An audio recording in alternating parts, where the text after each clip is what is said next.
She was sitting in her wheelchair when Karen came storming down the driveway, waving a clipboard like it was some kind of weapon. "This house is under HOA violation. She can't stay here anymore," she shouted, pointing at my mom like she was trash left on the curb. I stepped forward, trying to stay calm, but then I saw it. The heavy chain Karen had wrapped around our front gate. My mom's wheelchair couldn't even roll past it. She had locked her in. "Are you insane?"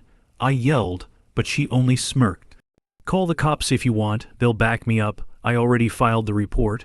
For a second my stomach dropped, because if she really had called the cops, they might believe her story. Then Karen leaned in, her voice sharp.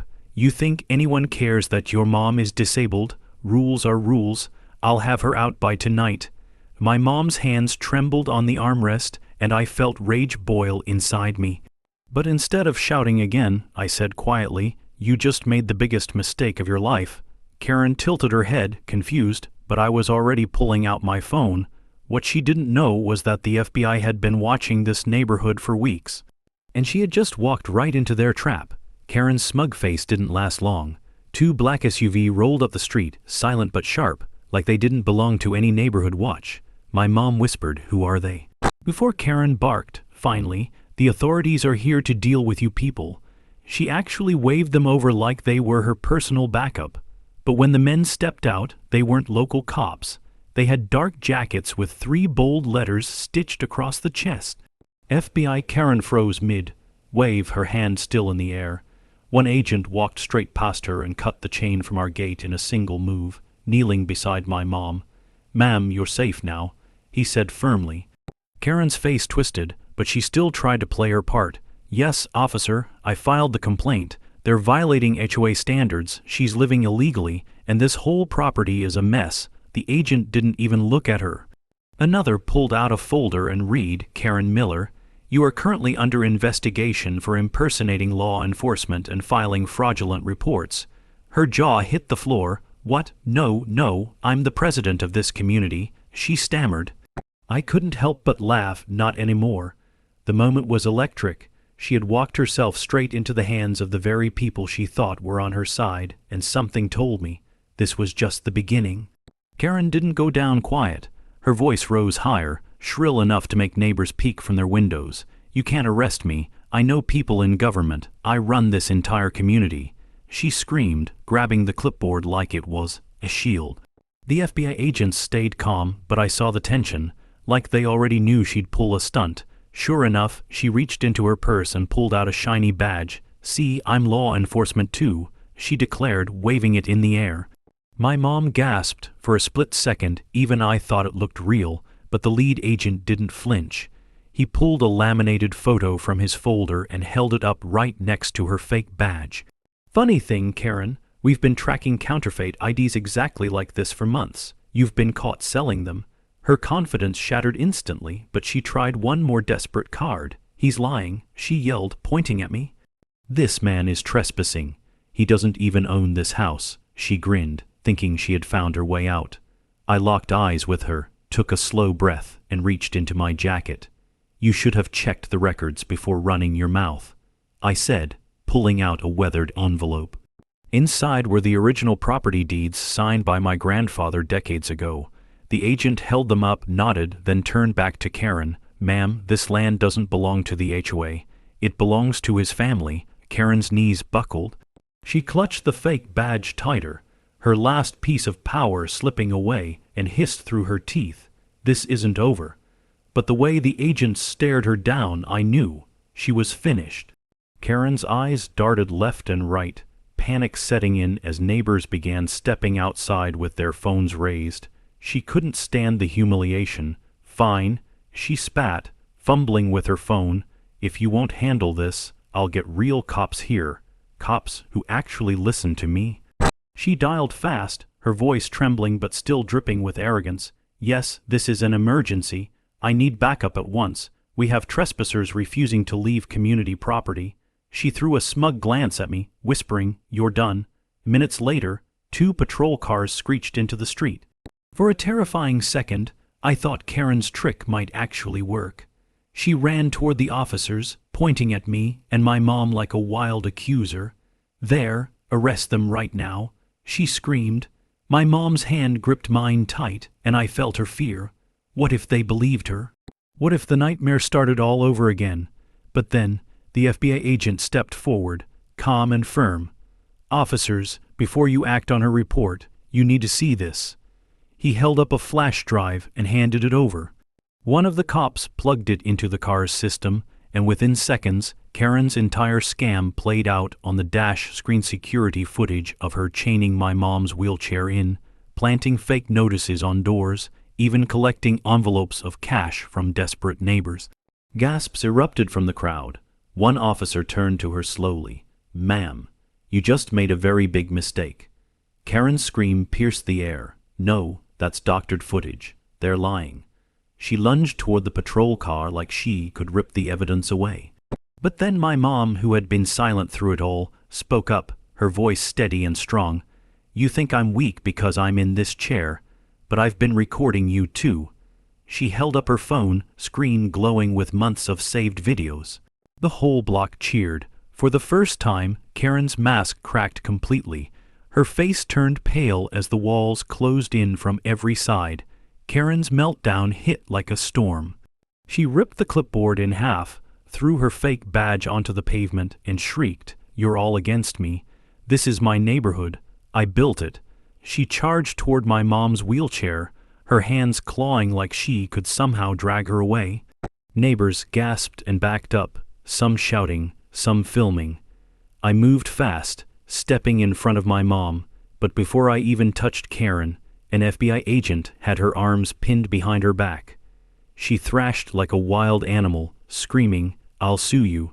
I'll ruin you all." That's when the lead agent dropped the real bombshell. "Karen Miller." He said loud enough for the crowd to hear, "You're not just being arrested for harassment. You're the key suspect in a federal investigation. Property fraud, racketeering, and impersonating law enforcement. We've been watching you for over a year." The crowd erupted in disbelief. Neighbors who once stayed quiet now shouted, "I knew it. And she scammed us too." Phones captured every second. Karen froze in the agent's grip, her bravado gone, her face crumbling as the truth spread like fire. But the agent wasn't done. He glanced at me and added, "And thanks to this family's evidence, we can finally shut down her entire network." My chest tightened. I hadn't known it was bigger than just us. Karen's scam wasn't just about our house. She had been targeting dozens of families, even forcing some to sell their homes under fake HOA threats. Karen spat at the ground, whispering through clenched teeth, "You think you've won. You don't know who I am." But the agent just tightened the cuffs. "Oh, we know exactly who you are. That's why the FBI came." The block was silent, except for the sound of her being shoved into the SUV. But deep down, I knew Karen wasn't the type to give up without one final play. As the SUV door slammed shut on Karen, a strange stillness lingered over the block. Neighbors whispered, some relieved, some stunned, when suddenly Karen's muffled voice came from inside the vehicle. She was laughing, not the nervous kind, loud, sharp, mocking laughter. An uneasy chill ran through me. "You think this ends with me in handcuffs?" she shouted through the window. "You don't know the people I work for." The agents exchanged quick glances, and that's when I noticed one of them press a discreet button on his radio. Something was wrong.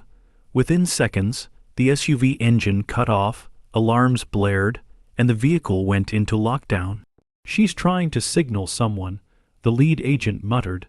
Sure enough, Karen had slipped a sleek satellite phone from her purse before they'd taken it. How she still had, it was a mystery, but she was already dialing. I stepped closer, heart pounding, and the agent didn't stop me. I could hear her voice, low and venomous. "They've found me. Send everyone. Burn it all." My mom gasped. The crowd backed up as the weight of those words sank in. This wasn't just an HOA fight anymore. Karen was part of something far bigger, and now she'd just called it in. The lead agent turned to me, his expression grim but steady. "Listen, you're not just a homeowner in this mess. We know who you are." He pulled a file from his jacket and handed it to me. My stomach tightened as I saw my own military photo staring back. "We didn't just come here for Karen. We came because we knew you could handle what's coming next." The street buzzed with tension, neighbors holding their breath. Karen's laughter from inside the SUV grew louder, manic, echoing like a warning. This wasn't over. This was only the start. The first siren wailed before anyone could even process what Karen had just done. Not the steady hum of a patrol car, but a swarm, 3 blacked-out cruisers speeding down the street with their lights flashing. Neighbors scattered off their lawns, some ducking back into houses, others filming with shaking hands.